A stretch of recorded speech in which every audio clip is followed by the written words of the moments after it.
Et le fait de mettre à la lumière, même en le disant à quelqu'un d'autre, c'est une puissance extraordinaire en fin de compte. On retire de la force parce que tout ce qui est mauvais se développe dans les ténèbres. Quelques textes qui en parlent justement ou qui tournent autour de cela, quoi. Mais à partir du moment que ça vient à la lumière, par la confession auprès des autres, ça perd sa puissance. Et c'est une expérience à faire. Alors bien sûr, il faut du courage parfois, il faut choisir la bonne personne encore une fois, hein, mais il faut du courage, mais ça perd de sa puissance. Naturellement, ça perd de sa puissance.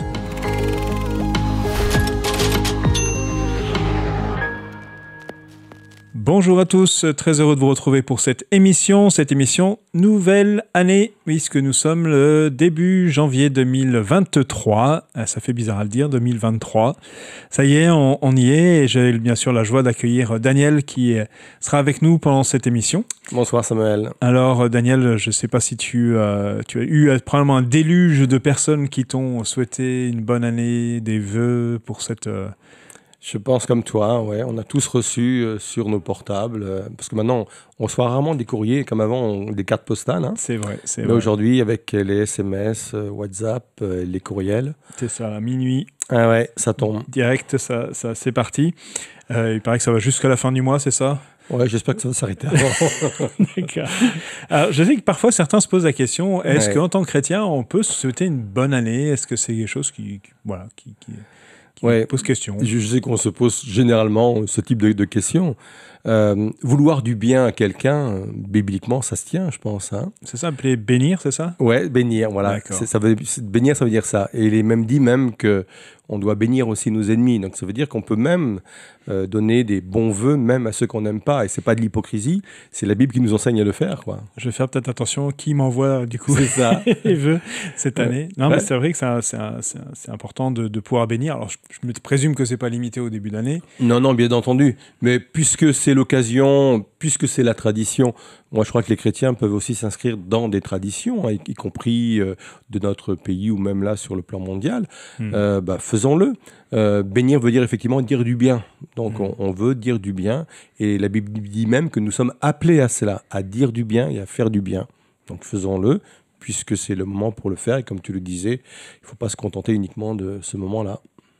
Donc, je ne sais pas si toi-même, tu as des vœux à partager ou des choses partagées peut-être avec nos auditeurs ce soir. Oui, bien sûr, il y en aurait plusieurs, mais il y a un vœu là qui m'interpelle et qui est que ce soit pour nous, en fin de compte, l'année du dépassement. Et quelque part, que ça puisse être aussi nos vœux de chaque année, quoi.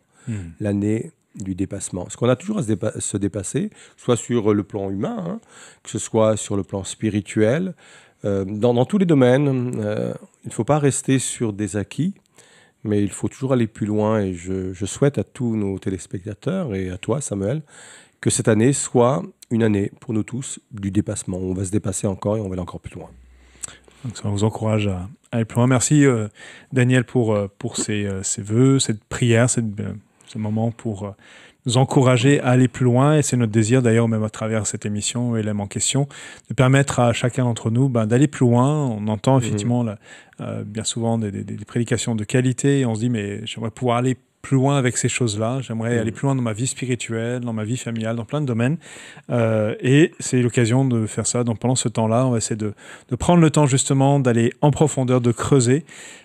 Et donc dans cette prédication, alors qui était samedi exceptionnellement pour pouvoir libérer le temps du 1er janvier. Donc c'est la dernière prédication donc de l'année 2022. On va donc dépasser 2022, arriver en 2023. C'était la 4e prédication autour de ce thème de Noël, un amour révélé.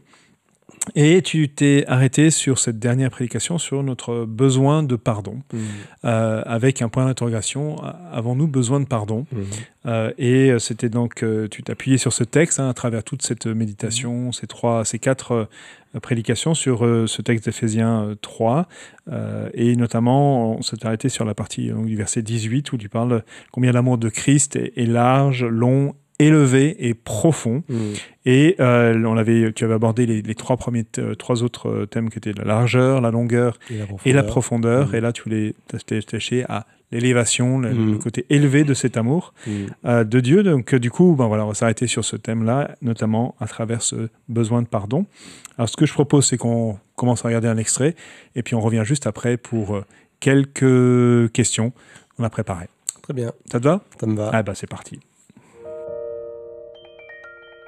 Il n'y a plus de condamnation pour ceux qui sont en Jésus-Christ. C'est par ce même chapitre que Luther, théologien du XVIe siècle, a fait une grande découverte. Il était en pleine recherche parce qu'il avait de la crainte quant à la mort, quant à son salut, et il est tombé sur Romains 8, il est tombé sur cette déclaration, et ça a transformé sa vie, et il a été l'initiateur d'une énorme réforme au XVIe siècle qui a donné naissance au protestantisme, et de cette naissance-là découle aussi le monde évangélique.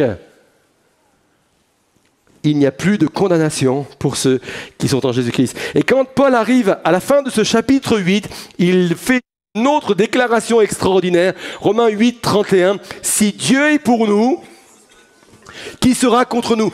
Bien souvent, on l'utilise, mais on ne l'utilise pas dans ce contexte. Le contexte, c'est pour ça que j'ai pris cette version qui se lèvera contre nous. Le contexte, c'est encore la culpabilité. Et l'apôtre Paul dit, mais si Dieu est de ton côté ou si toi tu te places de ton côté, personne ne peut se lever pour t'accuser. C'est ça le contexte. Personne. Personne ne peut se lever pour t'accuser si tu te mets du côté de Dieu. Waouh. Un jour, on a posé cette question à Mark Twain. Quels sont, à votre avis, les deux mots les plus importants au monde ? Et lui, sans hésiter, il a dit les deux mots les plus importants que tout homme, toute femme, tout être humain a besoin d'entendre sont non coupables. Ce sont les mots qui doivent résonner encore ce soir dans nos cœurs, non coupables. Parce que l'être humain se sent toujours coupable de quelque chose. On n'est jamais assez ci, jamais assez cela, on n'en a pas fait assez, on se sent toujours coupable de quelque chose. D'autant que la culpabilité est une blessure intérieure qui vient aussi du Jardin d'Éden. Quand nos parents ont chuté malheureusement, quand je parle de nos parents, Adam et Ève, eh bien par ricochet, la culpabilité est venue comme une faille dans tout homme, dans toute femme, dans tout être humain. Donc, ce dont j'ai besoin ce soir, plus que jamais, c'est d'être libéré de la culpabilité. Et le pardon vient me libérer de la culpabilité. Donc, tu as commencé en évoquant ce texte de Romains 8. Hein, effectivement, c'est un texte qui est très fort, très poignant, avec beaucoup de vérités très, très fortes. Probablement des choses à proclamer sur sa vie, et notamment liées effectivement à cette notion de pardon et du fait qu'on ait passé condamnation. J'ai envie de revenir sur cette idée du pouvoir de la culpabilité. Quel pouvoir, on va dire, quel impact a la culpabilité sur nous ? Dans le monde non-croyant, les spécialistes ont décrété que c'était sans doute le mal le plus accentué du mal-être intérieur. Et même il y a un spécialiste qui a dit que c'était un Anglais, quelqu'un qui est à la tête d'un hôpital psychiatrique en Angleterre, qui disait que s'il arrivait à retirer chez les personnes ce sentiment et ce poids de culpabilité, il pourrait faire sortir de son établissement pratiquement la moitié des patients, quoi. C'est énorme comme on voit les dégâts que ça peut produire en soi. Ça va du découragement à la dépression. Et même, il y a des maux physiques qui sont dus aussi à la culpabilité. Je lisais un article intéressant sur le sujet qui disait c'est comme si que, inconsciemment, on voulait se punir soi-même des fautes qu'on aurait commises ou croire commises, quoi. Et c'est impressionnant comment le corps peut réagir, comment notre conscience ou notre inconscient peut réagir par rapport à cela. en fin de compte, jusqu'à se faire du mal physiquement, parce qu'il y a des maladies qui sont issues du sentiment de culpabilité. Donc oui, il y a des conséquences assez graves, quoi. Oui, puis des phénomènes de destruction, Oui. Je pense à toutes les addictions destructrices, Oui. les scarifications aussi, les choses comme ça. Qui sont des fuites quelque part pour fuir ce poids-là, oui, tout à fait. Ce mal-être intérieur se manifeste par des signes extérieurs. Tu nous as parlé que cette culpabilité, elle vient d'une blessure qui remonte au temps du Jardin d'Éden, alors, nos parents, on va dire, de ceux qui sont à l'origine de l'humanité. Quelle est cette blessure, justement, qui vient... En fin de compte, quand Adam et Ève ont péché, tout part de là, en fin de compte, en prenant ce fruit défendu, ils ont ressenti une émotion qu'ils n'avaient jamais ressentie, qui était la culpabilité, en fin de compte. Ils ne savaient pas ce que c'était. Et tout de suite s'est enchaînée une autre émotion qui a été la peur, puisqu'il y avait dit qu'ils ont pris peur et qu'ils ont fui ainsi la face de Dieu. Donc, quelque part, ce premier sentiment de culpabilité, ce premier sentiment de peur, c'est comme une cicatrice qui s'est mise dans l'être humain, être humain duquel nous on est issus tous d'Adam et de Ève. Et c'est pour ça que je dis qu'il y a une marque qui vient de l'Éden, il y a une marque qui vient de ce moment-là, comme un ADN spirituel qui est en nous. Et même si on n'a rien fait ou pense rien faire, même si ce n'est pas possible, il y a toujours en nous ce sentiment de culpabilité qui est ancré, qui vient de la nature humaine en fin de compte, et dont on ne peut pas se débarrasser comme cela, quoi. C'est de cela dont je parlais, oui. Et tu as donc parlé du fait qu'on a besoin du pardon pour pouvoir être libre de cette culpabilité. Et avec cette proclamation, notamment que, voilà, avec ceux qui sont en Christ, en revenant sur Romains 8, il dit que même à la fin disait, mais si Dieu est pour nous, qui peut être contre nous? Et avec ces proclamations, et on pourrait se poser cette question de dire, mais alors comment savoir que Dieu est avec nous? Et j'ai bien aimé aussi rappeler le contexte, que souvent il est utilisé dans d'autres contextes, quand on se sent dans des combats spirituels, etc. Si Dieu est de notre côté, qui peut être contre nous, etc. Mais le contexte, c'est vraiment la culpabilité, et ça qui est intéressant. Et comment reconnaître et comment savoir que Dieu est avec nous? En fin de compte, ça dépend de nous. Si nous, on est avec lui, il est avec nous, en fin de compte. C'est cela. Parce qu'on a vraiment une démarche personnelle à faire. C'est d'aller vraiment vers Dieu, de l'accepter comme Seigneur, de l'accepter comme Sauveur. Et c'est à partir du moment où on le prend à nos côtés, où on se met à ses côtés, que, eh bien, oui, personne ne pourra s'élever contre nous. Si on s'en éloigne, parce que c'est encore notre responsabilité, si on veut vivre sans Dieu ou loin de Dieu, on n'aura pas les mêmes dispositions. C'est nous qui décidons d'être à côté de Dieu. Et si nous sommes à côté de Dieu, il est forcément donc à côté de nous. Et si tu es à côté de nous, personne ne pourra se lever contre nous. Et puis, tout au début, effectivement, tu disais, il n'y a point de condamnation pour ceux qui sont en Christ. Oui. Ça passe vraiment par Christ, c'est ça, pour pouvoir venir à Dieu? Oui, tout à fait, Christ. Et j'aime l'expression en Christ. À la croix, Dieu nous a cachés en Christ, en fin de compte. Nous étions en Christ.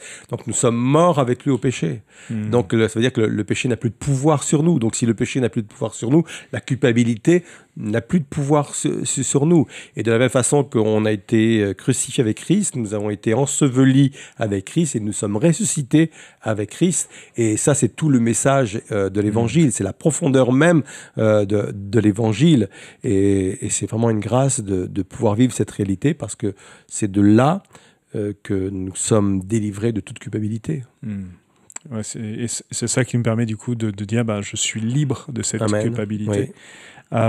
Pourtant, on pourrait se dire, mais alors ça veut dire que les chrétiens, ils ne sentent plus aucun sentiment de culpabilité quand ils font quelque chose on va dire peut-être de moins honorable, ou peut-être quelque chose qui pourrait, ou même parfois effectivement se dire je suis pas à la hauteur des attentes ou des choses comme ça. Est-ce qu'il peut y avoir encore ce sentiment de culpabilité ou un autre similaire? Oui, alors bien sûr, on a plusieurs approches sur le sujet. Moi, je fais partie de ceux qui pensent que un chrétien ne peut pas retomber sur la culpabilité. Ou s'il tombe sur la culpabilité, c'est parce qu'il accepte les accusations du diable. La Bible appelle dans l'Apocalypse l'accusateur des frères, de façon générique pour parler des croyants en général. Donc il est l'accusateur. Parce que je fais partie des personnes qui pensent qu'il y a une différence entre la culpabilité et la conviction de péché. La culpabilité ne peut pas venir de Dieu. Dieu ne peut accuser personne. Mais par contre, la conviction de péché, c'est la conviction qu'on a fait quelque chose qui n'était pas bien, quoi. Et c'est pas le même résultat, c'est pas le même fruit. La culpabilité peut nous mener à la destruction, et on l'a vu par des exemples très concrets, à l'instant, concernant même les pathologies, même physiques. Hein. Et la culpabilité nous fera toujours fuir la face de Dieu, et même sur le plan spirituel. La culpabilité peut nous détruire, quoi. Par contre, la conviction de péché, elle peut nous ramener dans les voies du Seigneur, et a pour but de nous ramener dans les voies du Seigneur. Et c'est ce dont parle l'apôtre Paul quand il parle de deux tristesses. Il parle d'une tristesse qui conduit à la mort et une tristesse qui conduit à la vie. Et je pense que la tristesse qui conduit à la mort, c'est la culpabilité. C'est tellement lourd que ça met un poids de tristesse en nous, et on a envie de mourir, on a envie de se cacher, on a envie de fuir la face de Dieu, et même parfois la face des hommes de façon générale, tellement on est mal dans sa peau. Et par contre, la tristesse qui vient de Dieu, causée par la conviction de péché, elle conduit à la vie, parce que elle m'amène qu'à une chose, c'est venir devant Dieu tel que je suis, repentant, et saisir par la foi le pardon, la restauration, et revivre à nouveau une vie saine avec Dieu. C'est là toute la différence. C'est pour ça que je me plais à faire la différence entre la culpabilité et la conviction de péché, parce que c'est pas pour moi, c'est pas la même origine, et ça n'a pas les mêmes conséquences. Ok, ça me fait penser pendant que tu en parlais à la différence entre Pierre et Judas. Pierre qui a amèrement pleuré, mais qui est revenu auprès de Jésus, et Judas, on connaît, voilà, lui, au contraire, même en essayant de réparer, il a finalement décidé de s'éloigner, de ne plus le rejoindre. Et je pense que la différence entre le remords et la repentance aussi. Je pense qu'effectivement, Judas a eu des remords, c'est même écrit, hein, que Pierre, lui, est allé jusqu'à la repentance, ce qui est beaucoup plus profond.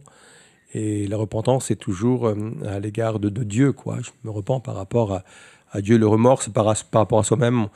Je pense qu'il s'en est sans doute voulu de ce qu'il avait pu faire, mais ce n'est pas suffisant. C'est ce qui est vraiment salutaire, c'est la repentance. Donc le fait de venir vers Dieu, et c'est là justement où on est libre de cette culpabilité. D'ailleurs, ça va être un des points que tu vas développer dans la deuxième partie, qui est celle d'être libre du péché. Je propose de regarder ça et puis de revenir dessus juste après.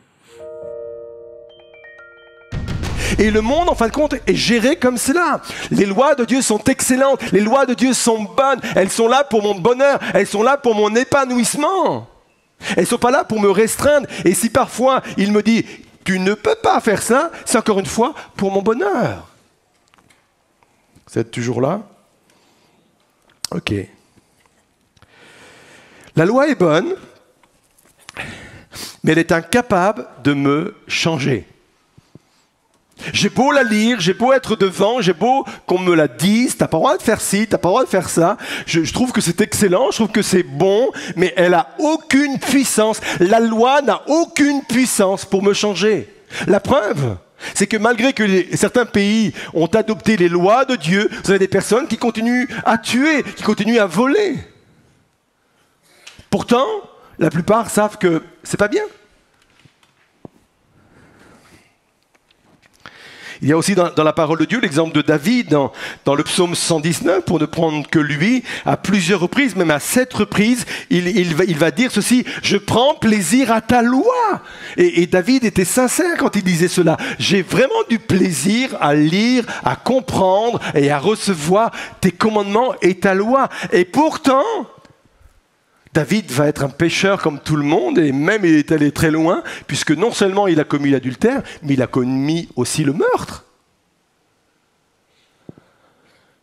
La preuve que la loi est excellente, la loi est bonne, mais elle n'a aucune puissance pour me changer et me transformer. Mais elle a une particularité, c'est que la Bible me dit que la loi me conduit à Christ. Qu'est-ce que ça veut dire? Ça veut dire que la loi est en train de me dire: voilà comment tu devrais être, mais par toi-même, tu ne peux pas. Et pourtant, cette loi va te rendre heureux. Pourtant, cette loi, elle est pour ton épanouissement. Ben, comme tu ne peux pas, ça veut dire que tu as besoin d'un sauveur. Ça veut dire que tu as besoin de quelqu'un qui puisse te débarrasser de ce péché pour que tu puisses vraiment remplir pleinement les attentes de Dieu, les exigences de Dieu. Donc on est sur cette deuxième partie, donc nous avons besoin de pardon pour être libres du péché. J'ai envie de commencer par dire d'où vient le péché, d'où vient cet état de pécheur qui nous éloigne de Dieu. On en parlait un instant, hein, quand on est revenu à cette faille originelle dont on parlait, qui a occasionné la culpabilité. L'état de pécheur vient de là, hein, vient de la faute d'Adam et de Ève. Et à partir de ce moment-là, la tare du péché a été sur l'humanité et toutes les générations qui ont suivi ont porté en elle cette tare du péché. Et c'est ce que David dit, hein, quand il dit dans un psaume « Ma mère m'a conçu dans le péché ». Je l'ai déjà expliqué à quelques reprises. Et il n'est pas en train de dire que sa mère a commis un péché en le mettant au monde ou il aurait commis l'adultère ou autre. Non, il est né avec la tare du péché comme toutes les générations précédentes et comme toutes les générations jusqu'à aujourd'hui. Et le péché, il vient de là, en fin de compte. Et tout homme, toute femme porte en lui cette faille du péché. Un enfant, un bébé qui a quelques heures, né avec la tare du péché, même si on trouve que c'est un petit ange à nos yeux. La preuve, c'est quand il grandit, après, on leur a pas appris à se mettre en colère, on leur a pas appris l'égoïsme ou des choses comme cela, mais naturellement, parce que c'est en eux, quoi. Voilà, on est avec ça, et contrairement à ce que pouvaient dire un certain philosophe, c'est pas le monde qui nous corrompt, mais on est corrompu en fin de compte. De nature. De nature. C'est ça. Donc, c'est un état, qui se manifeste après de façon diverse. Oui, tout à fait. Lié souvent le péché à des actes spécifiques. Oui. C'est peut-être la révélation de ce qu'on a à l'intérieur de notre cœur. J'aime à dire qu'on a en nous les germes des pires choses. En fin de compte, c'est déjà en nous. Heureusement que ces germes ne prennent pas vie, quoi. Mais en fonction, des fois, de nos environnements, hein, même familiaux, hein, peut-être même les personnes qu'on a côtoyées, etc. Y a des germes qui poussent plus ou moins. Mais peut-être que moi, si j'étais né dans un milieu plus défavorisé ou dans des contextes plus difficiles, dans des quartiers plus difficiles, peut-être que en moi, des germes naturellement auraient apparu, quoi. C'est pour ça que je me garde de juger telle ou telle personne, parce que je me dis que en fonction d'un parcours que j'aurais pu avoir, j'aurais pu aussi développer ces germes-là, parce qu'ils sont toutes en nous, elles sont toutes en nous, ces germes, et ils peuvent se développer. Ouais. C'est vrai qu'on l'entend parfois pour ceux qui ont connu la guerre. Ils disent en temps de guerre, il se passe des choses qui sont justement souvent d'un cadre où les gens n'oseraient pas ou ne feraient pas dans un temps de paix. Et souvent lié à l'environnement, crée ces circonstances malheureusement favorables à sortir ces... C'est pour ça que c'est facile pour nous aujourd'hui, de notre fauteuil, de juger les décisions ou les comportements des uns et des autres à telle époque, et en pensant qu'on aurait fait mieux, mais personne ne sait si on aurait fait mieux en fin de compte. Pour ça, il faut être très humble par rapport à ces sujets-là, quoi. Tu nous as parlé du péché parce qu'il est révélé par la loi, hein, loi que Dieu a transmis, nous révèle donc du coup notre péché, puisque nous sommes rebelles, et nous montre que nous sommes incapables de pouvoir tenir les standards de Dieu. On a parlé notamment de la loi mosaïque. Alors c'est vrai qu'on prend une bonne partie des premiers textes de la Bible nous parlent de cette loi. Est-ce que c'est... Parfois, certains nous posent la question, est-ce que cette loi est encore applicable aujourd'hui ? Alors la loi mosaïque, elle dépasse bien entendu les 10 commandements, hein, ça va beaucoup plus loin, c'est toutes les lois qu'on retrouve dans les autres livres, hein, du Pentateuque.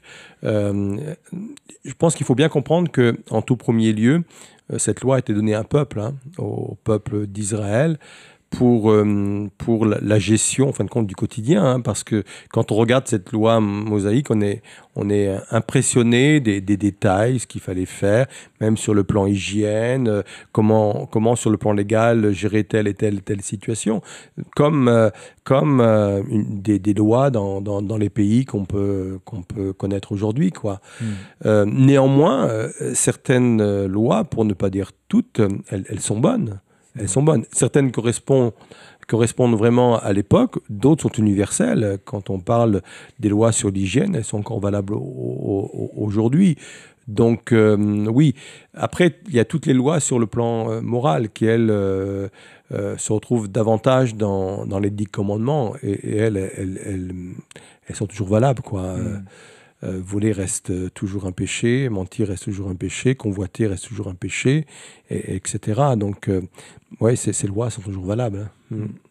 Entre-temps, Jésus est venu s'inscrire dans ce cadre-là de la loi, puisqu'il est né dans un cadre juif. Oui. Et lui, il est venu à un moment dire « Je ne suis pas venu abolir la loi, mais je suis venu l'accomplir ». Qu'est-ce qu'il voulait dire par là et qu'est-ce que ça a comme impact du coup pour nous en tant que croyants ici aujourd'hui? Donc il voulait dire en fin de compte qu'il n'est pas s'opposer à la loi puisque lui l'a accompli parfaitement. De toute façon, il fallait que quelqu'un puisse l'accomplir parfaitement pour nous libérer de cette loi-là. Et en accomplissant parfaitement toute la loi, parce que lui n'a jamais péché, hein, dit l'Écriture. Il a été tenté en toutes choses sans jamais commettre le péché. Donc, il ne s'est pas opposé à la loi, il l'accomplit parfaitement dans tous les détails, pour une simple raison, c'est pour nous faire changer de régime. Et c'est pour ça qu'aujourd'hui, il n'est plus question de nous remettre sous la loi. Il nous a changé du régime de la loi pour nous transporter dans le régime de la grâce. Parce que nous étions incapables d'accomplir la loi. Et si nous avions été capables d'accomplir la loi, Jésus n'aurait pas eu besoin de venir.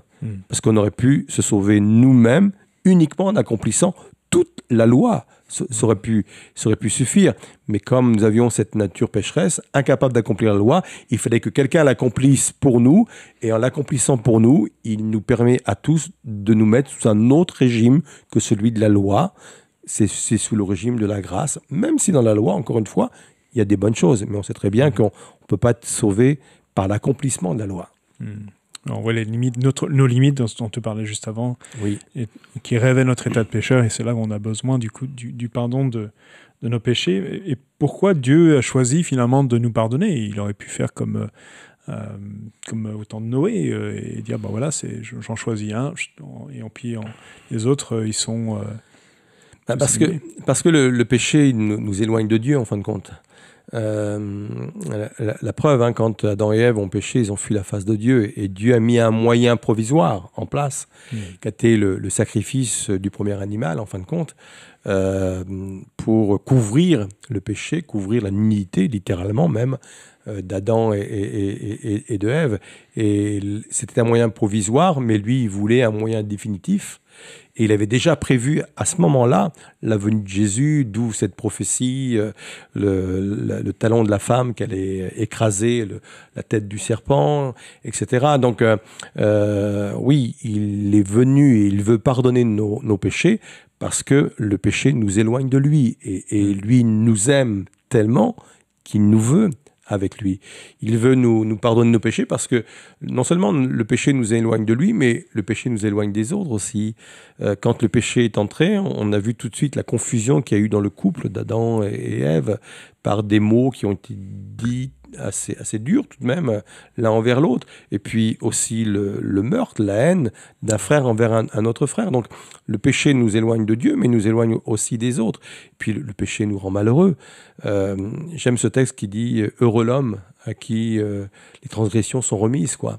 Ouais. Ça veut dire que le bonheur, le fait d'être heureux, correspond au fait d'être pardonné de nos péchés.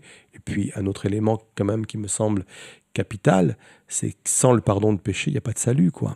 Et le salut, c'est de vivre pendant toute l'éternité avec Dieu. Tout au moins, ça fait partie du salut, parce que le salut, c'est beaucoup plus large que cela. Mais une partie du salut, c'est cela. Donc, il fallait vraiment qu'il vienne, qu'il donne sa vie pour qu'on soit pardonné de nos péchés, parce qu'on n'aurait pas eu d'avenir, en fin de compte, en dehors de notre état, quoi. En plus, c'est vrai que Jésus était connu à ce moment-là pour dire tes péchés sont pardonnés. Oui. C'était choquant. C'était extrêmement choquant. Ouais. Et parce qu'il n'y avait que Dieu qui pouvait pardonner. Ouais. Et dans la culture juive, c'était ça. Mais donc, il se prend pour Dieu. Ou il se met à la place de Dieu. Et oui, il était Dieu. Sauf que là, il fallait qu'il fasse un sacré pas pour reconnaître que Jésus était le Messie, qui était l'envoyé, qui était le Fils de Dieu. La preuve, c'est que le pas, ils ne l'ont pas encore fait aujourd'hui, puisqu'ils sont toujours dans l'attente du Messie. Mais tu as raison, à plusieurs reprises, il a dit, hein, tes péchés sont pardonnés. D'ailleurs, le message qu'il a pu apporter, et celui de Jean-Baptiste avant lui, c'était la repentance. Repentez-vous de vos péchés, dans le but d'être pardonné. Hein. Et en même temps, en tant que croyant, donc on voit qu'on est libéré du péché par Christ en acceptant et en vivant cela. Et en même temps, tu nous as fait comprendre qu'il y a pour nous-mêmes, pour garder cet état, pour le cultiver, grandir dans cette liberté que l'amour de Dieu nous permet d'avoir. Il nous a donné 2 conseils, celui de marcher dans la lumière et de ne pas focaliser sur nos péchés. On va regarder ça justement. Donc le premier conseil, avant de revenir et de creuser justement un petit peu plus loin sur ce que ça signifie pour nous aujourd'hui. Avant d'être brillant, il faut être transparent. Je répète. Avant d'être brillant, avant de briller dans la vie spirituelle, avant de briller même dans ta vie professionnelle, avant de briller dans ta vie tout court, avant d'être brillant, il faut être transparent. Et être transparent, c'est marcher dans la lumière, en toute sincérité. Et ça se passe dans la présence de Dieu et ça se passe par des confessions régulières. Et j'ai vraiment besoin de comprendre cela. Et c'est là où la conscience joue un rôle extraordinaire. Vous savez, la conscience, c'est des choses qui me reprennent au fond de moi-même quand je fais parfois des choses qui ne sont pas bonnes. Et la conscience, ça fait mal. Mais la conscience, c'est comme la douleur. Si Dieu permet la douleur dans notre corps, c'est pour nous avertir que quelque chose ne va pas dans notre corps. Si j'ai mal à mon estomac, ça veut dire qu'au niveau de mon estomac, il y a quelque chose qui ne va pas. Et la conscience agit comme une douleur. Et il ne faut pas la faire taire. Quand elle m'interpelle, il faut que je vienne en toute transparence devant Dieu. Et je vais même vous dire quelque chose. Le problème de la conscience est davantage révélé chez les croyants que chez les non-croyants. C'est pour ça que la culpabilité est beaucoup plus forte sur des croyants que sur des non-croyants. Vous allez me dire c'est un paradoxe, mais vous allez comprendre pourquoi il y a ce paradoxe. Parce que le croyant, lui, quand il vit la nouvelle naissance, quand il vient à Dieu, sa conscience est réveillée. Avant, il pouvait faire plein de choses et ça ne le touchait pas, ça ne venait pas l'interpeller. Vous savez, quelqu'un dit la conscience est comme les chiens de garde. À force de voir passer les mêmes personnes, ils n'aboient plus. Eh bien, la conscience est pareil. À force de voir passer les mêmes péchés, les mêmes travers, elle n'alerte plus, elle ne fait plus son rôle. Mais quand on vient et qu'on vit cette nouvelle naissance avec Dieu, notre conscience est à nouveau réveillée. Et là, elle devient sensible. C'est pour ça que très souvent, les chrétiens n'arrivent pas à gérer cette culpabilité parce que leur conscience est éveillée. Mais elle est là pour que je puisse marcher en toute transparence. Donc ce premier conseil, marcher dans la lumière, tu l'as lié, donc tu nous l'as dit. Avant d'être brillant, il faut être transparent. Et puis on fait ce lien avec marcher dans la lumière. On pourrait se poser la question, ça veut dire quoi cette expression marcher dans la lumière ? Oui, bon, je pense qu'il y a 2 réponses à cela. La première réponse, je l'ai expliqué lors de la prédication, c'est vraiment marcher en toute transparence. Ça veut dire que, voilà, moi je veux rien cacher à Dieu en fin de compte.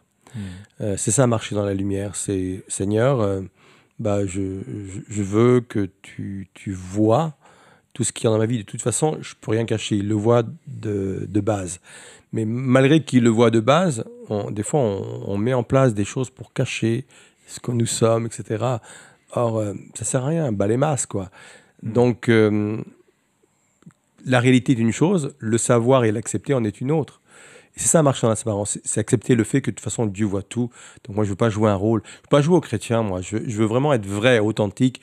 Et bien, quand je ne suis pas bon, je le dis à Dieu, quoi. Je ne suis pas bon et Seigneur, je viens en toute transparence.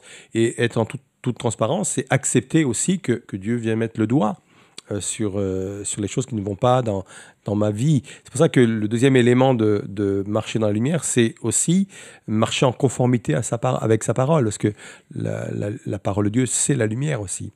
Et voilà, je dis, voilà, ta parole est là, moi je marchais vraiment en conformité avec ta lumière, avec ta parole. Et c'est un moyen d'être transparent avec Dieu. Seigneur, je veux vivre ces réalités-là, j'en suis loin, aide-moi, donne-moi la victoire sur tel et tel sujet, dans tel et tel domaine. C'est ça, c'est être vrai, en fin de compte, marcher dans la lumière, être vrai. Alors, quand on parle de ça, tu nous as parlé de la confession, du fait de confesser nos péchés. Je crois que c'est dans Jacques, qui nous parle de la confession des péchés à autrui. Qu'est-ce que tu en penses? Est-ce que c'est ce à quoi tu faisais référence aussi? Alors, il y a plusieurs sujets par rapport à cette question. Sans décrier ce que peuvent faire certaines autres religions chrétiennes, moi je pense que dans un premier temps, la confession va à Dieu et qu'on n'a pas besoin d'intermédiaire pour cela et qu'il faut confesser nos péchés à Dieu. Je viens à Dieu, je confesse mes péchés à Dieu. Ceci dit, une fois qu'on a bien établi cela, il y a des textes, tu l'as dit, dans la parole de Dieu, et je pense notamment à celui qui dit qu'il faut confesser les péchés les uns aux autres. Ça veut dire quoi? Ça veut dire que dans certains cas, et il faut le faire avec sagesse, il faut le faire avec discernement aussi, il faut choisir aussi des confidents à qui on va pouvoir confier nos combats, nos chutes aussi, parce que je crois qu'il y a une force extraordinaire à pouvoir partager avec quelqu'un d'autre de confiance nos propres combats. Une espèce de redevabilité en fin de compte. Et cette notion de redevabilité, elle est vraiment très intéressante. Et ça me fait penser un peu à certaines bactéries, je l'avais expliqué une fois dans un message, qui, elles, ne supportent pas d'être à la lumière, d'être à l'air. Et dès que cette bactérie est à la lumière et à l'air, elle meurt en fin de compte. Et quelque part, la confession à autrui, dans les conditions qu'on vient d'énumérer, c'est ça, c'est tout ce que je mets à la lumière, en fin de compte, perd de sa puissance. Et on l'a remarqué parfois, quand on a partagé un combat avec quelqu'un, tout de suite ça perdait la confiance qu'on avait mis à la lumière. Et le fait de mettre à la lumière, même en le disant à quelqu'un d'autre, c'est une puissance extraordinaire, en fin de compte. On retire de la force, parce que tout ce qui est mauvais se développe dans les ténèbres. Quelques textes qui en parlent justement, ou qui tournent autour de cela, quoi. Ils font des choses dans les ténèbres, etc. Et tout ce qui est mauvais se développe vraiment dans les ténèbres. Mais à partir du moment que ça vient à la lumière, par la confession auprès des autres, ça perd sa puissance. Et c'est une expérience à faire. Alors bien sûr, il faut du courage parfois, il faut choisir la bonne personne encore une fois, mais il faut du courage, mais ça perd de sa puissance. Naturellement, ça perd de sa puissance. Ouais, c'est sûr que c'est peut-être pour certains en tout cas une étape qui permettrait de vraiment vaincre certains péchés peut-être dans leur vie. Ouais, c'est pour ça que je dis que dans la Bible il y a une théologie du binôme, parce que très souvent Dieu a envoyé deux par deux, et puis on le voit bien, on peut pas se surveiller soi-même. Je vois qu'une partie de mon corps en fin de compte avec mes yeux. Il y a toute une partie que je ne vois pas, en fin de compte. C'est pour ça que j'ai besoin de miroir, pas devant, pas derrière, etc. Et c'est quand on est deux qu'on peut vraiment se surveiller soi-même. Que j'ai besoin du soutien d'une autre paire d'œil, quoi. Ouais. Et je trouve qu'il y a une application spirituelle intéressante à avoir en cela. Si Dieu nous a donné des yeux qui ne peuvent pas nous permettre de voir à 360, c'est ça ? C'est parce qu'on a besoin de quelqu'un d'autre pour nous surveiller. En fin de compte, on ne peut pas se surveiller soi-même, quoi. Ouais, on a des angles morts. Des angles morts. On peut faire tout ce qu'on veut. Ils sont toujours aveugles là pour nous. Ouais, tout à fait. C'est sûr. Je vois avec les yeux, mais je ne vois pas mes yeux. Ouais, c'est ça. Et du coup, tu nous as parlé donc aussi du fonctionnement de la conscience. Comme quoi la conscience, c'est de nous aider justement à réaliser, comme tu disais, à réaliser où on en est, qui nous sommes, ce qui a besoin d'être mis devant Dieu. Et tu nous as parlé du fait que quand un chrétien a une conscience qui est aiguisée, qui est éveillée, que lorsqu'on se donne à Christ, tout d'un coup, il y a comme une prise de conscience de tellement de choses peut-être qu'on a besoin de transformer, changer dans notre vie. Je me suis posé cette question, est-ce qu'il est possible que du coup un chrétien qui a eu cette conscience éveillée puisse cette conscience petit à petit s'endormir? Oui. Déjà, le premier point, c'est important de réaliser que quand on est chrétien, effectivement, notre conscience réagit autrement.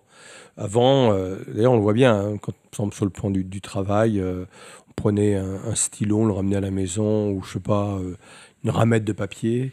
Bon, il y en a qui vont plus loin. Il y en a qui vont plus loin. Qui vont plus loin. On disait, c'est pas grave, c'est pas une ramette de papier, ils ont de l'argent, etc. Avec les heures que je fais, etc. On trouvait toujours des excuses à cela. Et quand on est devenu chrétien, bah, notre conscience nous travaille, on peut plus le faire. Donc, c'est important de réaliser effectivement que quand on est né de nouveau, on a une conscience qui est très alerte et qui vient tout de suite nous chercher. Et le but, effectivement, c'est de la laisser aiguiser comme cela, éveillée. Mais c'est vrai, parce que la Bible en parle, que si on ne veille pas, cette conscience, elle peut s'éteindre. C'est l'apôtre Paul qui le dit à Timothée, que certains ont perdu cette conscience. C'est pour ça qu'il dit même de garder la foi et une conscience pure. Garder la foi et la conscience va de pair. J'ai besoin, pour rentrer dans ma foi, que ma conscience aussi soit toujours éveillée, parce qu'il dit, certains ont perdu cette conscience. Donc oui, on peut perdre cette conscience. Est-ce que justement, pour ceux qui le voient dans leur vie, parfois, tiens, je suis beaucoup moins sensible, je vois que j'admets des choses dans ma vie, ou peut-être parce que le Seigneur va justement les mettre face à ou d'autres, parfois, on est confronté, et puis on se dit, finalement, je suis peut-être pas si attentif que ça. Comment ils peuvent justement aiguiser que cette conscience redevienne efficace? Moi, je pense qu'il faut bien connaître aussi comment on fonctionne intérieurement. L'âme, le corps, l'esprit, la conscience est dans l'esprit. Hein. Et je pense qu'on peut apprendre à sentir le mouvement aussi de notre conscience. Et ça s'apprend, ça se reconnaît. Et je pense que ça, on peut l'affiner, l'affiner encore. Après, le deuxième élément, c'est qu'il faut répondre aussi à chaque fois que la conscience vient nous chercher. Parce que à force de venir nous chercher et à force de ne pas répondre à cette conscience, elle ne va plus faire son rôle, tout au moins sur ce sujet-là. Quelque chose qu'on fait 100 fois, après on le trouve normal, on l'a banalisé, on l'a rendu nous-mêmes banal, parce que, pour tout, je l'ai fait, je le refais, là la conscience n'intervient plus. Donc c'est pour ça qu'il faut toujours être sensible à la conscience, quand elle réagit, il faut réagir. Parce que si je ne réagis pas, sur ce point-là, je vais l'amoindrir. Et puis je pense aussi que ma relation avec Dieu et avec sa parole m'aide à garder une conscience pure, qui réagit par rapport à ce que dit la parole de Dieu, par rapport à ce que pense le Seigneur Jésus. Et c'est dans une communion avec la parole et la présence de Jésus qui fait que ma conscience, elle est tout...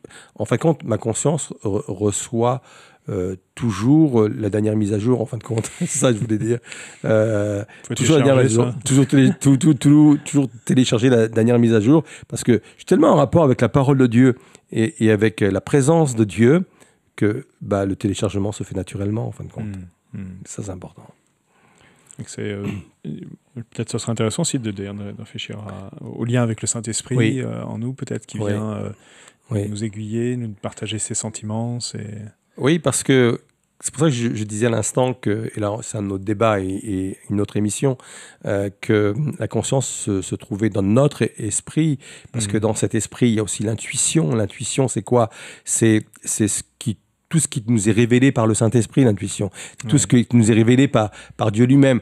Donc, il y a un rôle très intéressant entre les deux. Et c'est pour ça que, oui, ce serait intéressant peut-être de faire toute une émission sur la conscience. Mais c'est un sujet complexe.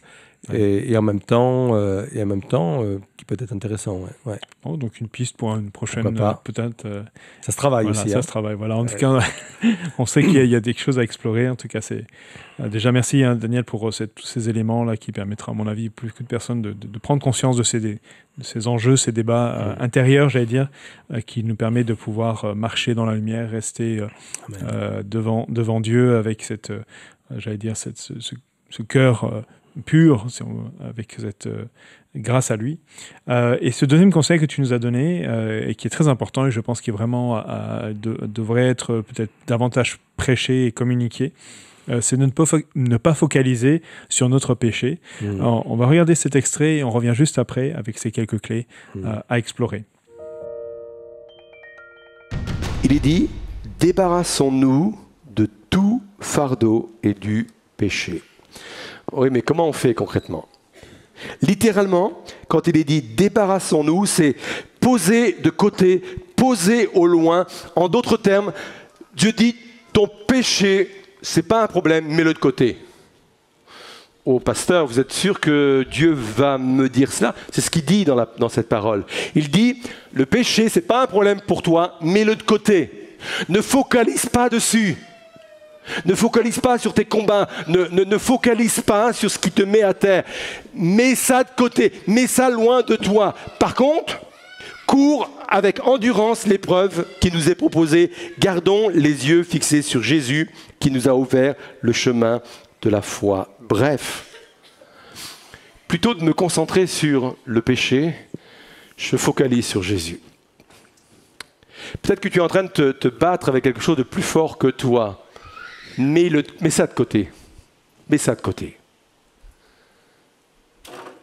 Focalise sur Jésus. C'est la clé qu'il y a dans ce texte. Focalise sur Jésus. Focalise. C'est pour ça que quelqu'un a dit l'échec moral est avant tout un échec de la relation. J'aime vraiment cette parole. L'échec moral est avant tout un échec de la relation. Si j'échoue moralement, c'est parce que j'ai échoué dans ma relation avec Dieu. Oh, vous êtes là ? Merci, il y en a une. C'est vraiment important. Ce sont des clés importantes. Et je trouve qu'on a très souvent, on s'est très souvent trompé de combat. On a très souvent pris la vie chrétienne du mauvais côté. On se dit mais voilà, je vais serrer les dents, je vais mener mon combat contre ce péché. Mets-le de côté, focalise sur Jésus. Centre-toi sur lui, vis pour lui, engage-toi pour lui, marche pour lui, marche dans la lumière avec lui. C'est ça la victoire. C'est comme cela qu'on remporte la victoire. Alors tu nous as dit de ne pas focaliser sur notre péché, d'être fixé sur Jésus. Peut-être pour certains, ils vont dire, mais ça veut dire quoi mettre de côté mon péché concrètement ? C'est ce que j'appelle prendre la vie chrétienne du bon bout, quoi, du bon côté. Et je trouve qu'il y a une belle application dans les paroles de Jean-Baptiste quand il dit vraiment cette parole très, très importante. Il faut qu'il croisse, parlant de Jésus, et que je diminue. Et parfois, j'ai entendu des gens citer ça par cœur, et ils se trompaient, ils disaient l'inverse, il faut que je diminue pour qu'il puisse croître. Et franchement, prendre la vie chrétienne du bon bout, c'est ça. C'est qu'il faut qu'il puisse croître en moi, et s'il croit en moi, je vais diminuer. Et c'est vraiment dans ce sens-là qu'il faut le prendre, parce que des fois, on fait des efforts pour se diminuer soi-même. On fait des efforts pour diminuer en nous nos luttes, nos combats, nos péchés. Et puis, on le fait à la force de nos petits bras, quoi. Et puis, on bute parce qu'à un moment donné, il est plus fort. Le péché est plus fort que nous. Hein. Ouais. Et notre nature est plus forte que nous. Et même si on arrive à maîtriser certains aspects, d'autres, on va être par terre en rien de temps, quoi. Et c'est pour ça qu'il ne faut pas se tromper de sens dans notre combat. On n'a pas à lutter comme cela. Mon énergie, qu'il puisse croître en moi.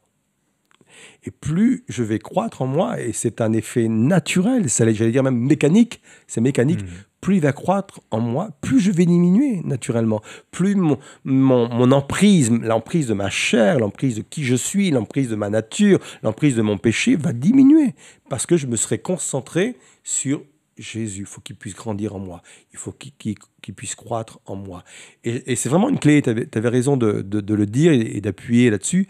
C'est vraiment une clé importante pour, vivre une vie chrétienne épanouie, d'une façon générale, et aussi pour pouvoir remporter des victoires et vaincre certaines obsessions, certains péchés. C'est de mettre d'abord Jésus en premier. D'ailleurs, il va le dire, certes, dans un autre contexte, il parle de la croix. Il dit, mais quand je serai élevé, j'attirerai les hommes à moi. Et j'aime l'idée que quand on élève Dieu dans nos vies, quand on élève Jésus, on est attiré, nous attire naturellement vers lui. Et quand on est attiré naturellement vers lui, on se détache de la terre, en fin de compte. Et des choses de la terre et de tout ce qui nous retient à la terre. Et le péché en fait partie, notre nature en fait partie. C'est pour ça que c'est un point extrêmement important. Prendre la vie chrétienne du bon côté, c'est vraiment se concentrer sur Jésus, quoi. Ouais. Et puis du coup, ça balaye l'idée que si je viens avec tout ça, c'est que je ne suis pas vraiment un bon chrétien. Il y a encore ces choses-là dans ma vie qui traînent. Il peut y avoir parfois on va dire, des péchés qui sont comme qui sont récurrents, qui viennent constamment amener la personne à dire mais finalement je suis venu le voir, mais finalement est-ce que je suis encore du crédit devant Dieu en venant vers lui? Ouais. Oui, il y a toute cette interrogation, il y a tout ce combat en nous, mais franchement il faut tenir ferme sur cette discipline-là, sur cette vision-là de la vie chrétienne, et parce que si j'attends d'être parfait pour faire quelque chose pour Dieu, je le ferai jamais. Et non seulement je le ferai jamais, mais en plus, je me prive de cette occasion de pouvoir grandir dans la foi. Quand on prend quelqu'un dans un service, quel qu'il soit à l'église, on ne demande pas qu'il soit parfait. On a des entretiens pastoraux, on les fait, toi, Sommer ou Caleb ou moi-même, pour juger de la moralité. Est-ce qu'on veut une certaine quand même moralité? Mais on ne cherche pas des gens parfaits, parce qu'on sait très bien, quand les gens vont se concentrer, c'est ça ce que j'ai voulu dire, sur Dieu et le servir d'une façon sincère, naturellement ils vont s'élever vers Dieu. Naturellement ils vont se détacher de la terre.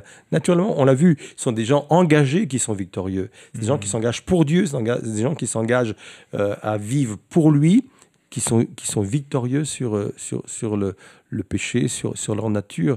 Et le diable essaie de nous faire croire le contraire. Et c'est ce que tu disais à l'instant, c'est que lui, il nous dit, mais t'es pas assez bien, mais toi, tu vas faire ça. Alors, toi, moi, je connais tes combats, je les vois, je sais ce que tu fais, voilà.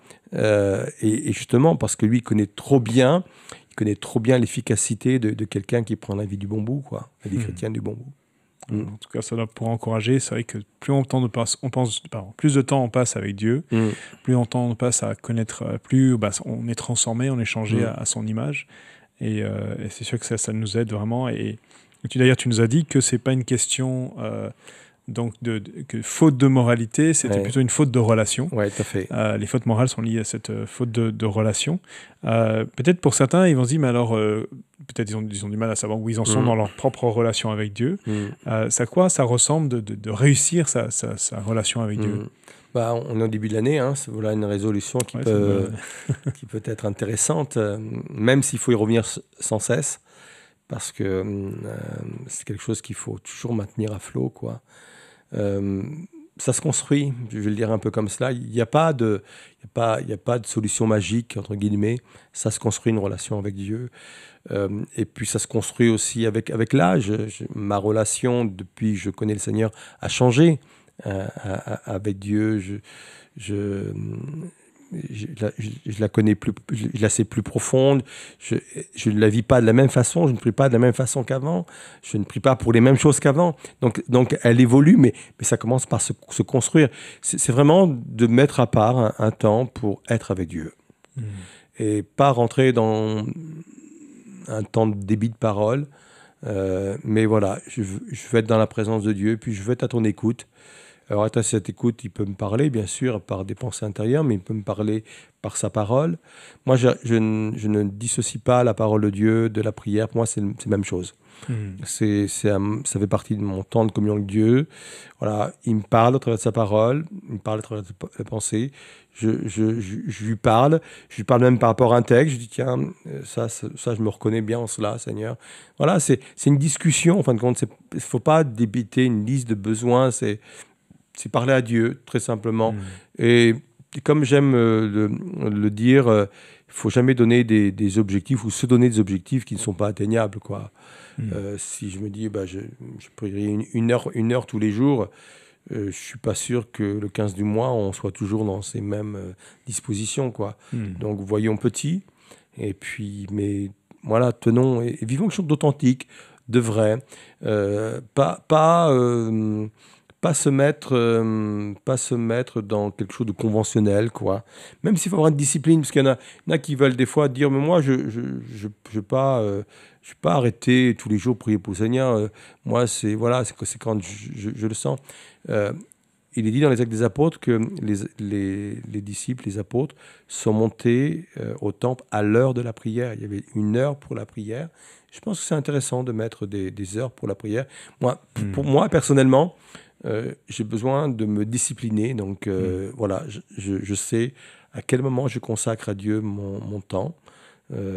Voilà, j'ai besoin de ça et construire et puis avancer et puis demander à Dieu qu'il nous aide, parce qu'il y a une dimension de grâce aussi dans cela, une dimension de grâce.